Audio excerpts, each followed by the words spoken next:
আসসালামু আলাইকুম ওয়া রাহমাতুল্লাহি ওয়া বারাকাতুহু। আলহামদুলিল্লাহি কাফা ওয়া সালামুন আলা ইবাদিহিল্লাযীনা ইসতাফা, আম্মা বা'দ।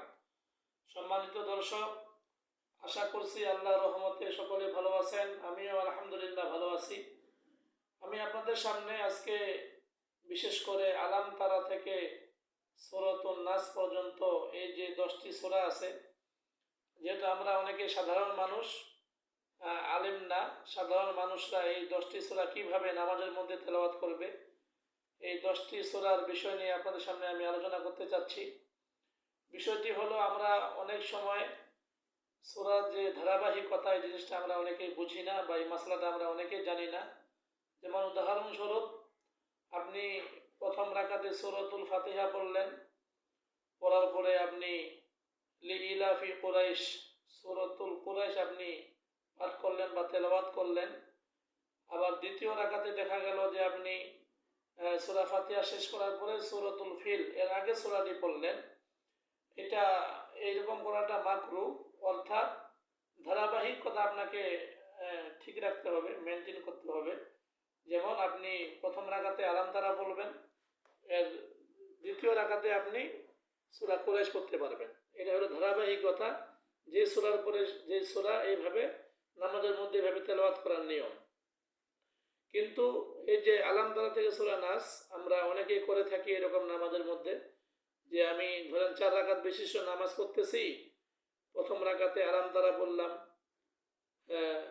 দ্বিতীয় রাকাতে সূরা মাউন পড়লাম, আবার তৃতীয় রাকাতে দেখা গেল যে সূরা কাফিরুন পড়লাম, আবার চতুর্থ রাকাতে দেখা গেল সূরাতুল লাহাব আমি পড়লাম। মানে একটা একটা করে সূরা বাদ দিয়ে আমরা তেলাওয়াত করি। এটা একেবারেই ঠিক না, এই জিনিসটি মাকরুহ। অনেকে হয়তো এই বিষয়টি জানেন না।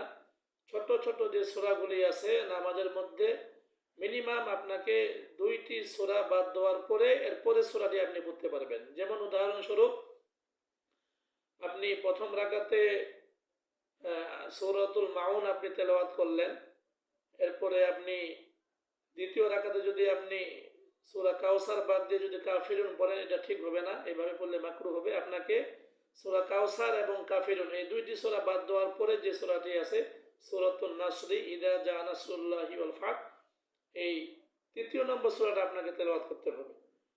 ছোট সূরার ক্ষেত্রে খেয়াল রাখবেন যে একটি সূরা বাদ দিলে চলবে না, 2টা সূরা আপনাকে বাদ দিতে হবে, অথবা আপনি লাগাতার সিরিয়াল মোতাবেক, ধারাবাহিক মোতাবেক আপনি 4টা সূরা তেলাওয়াত করবেন 4 রাকাতে, এতে কোনো সমস্যা নাই। কিন্তু আপনি একটা সূরা যদি বাদ দিয়ে এভাবে নামাজ শেষ করেন, আপনার নামাজটি যদিও আদায় হয়ে যাবে মুফতিয়ানে কেরামের মাসালা মোতাবেক, কিন্তু আপনার নামাজটি মাকরুহ হবে।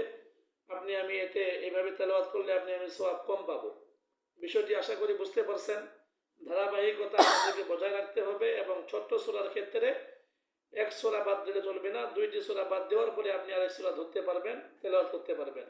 আশা করি সম্মানিত দর্শক বিষয়টি আপনারা বুঝতে পারছেন। আপনাকে আমাকে আল্লাহ পাক রব্বুল আলামিন সহি শুদ্ধভাবে কোরআন তেলাওয়াত করে এবং ধারাবাহিকতা বজায় রেখে এই মাসালার দিকে খেয়াল রেখে আমাদেরকে কোরআন তেলাওয়াত করার তৌফিক দান করুক। ওয়া আখিরু দাওয়ানা আলহামদুলিল্লাহি রাব্বিল আলামিন। আসসালামু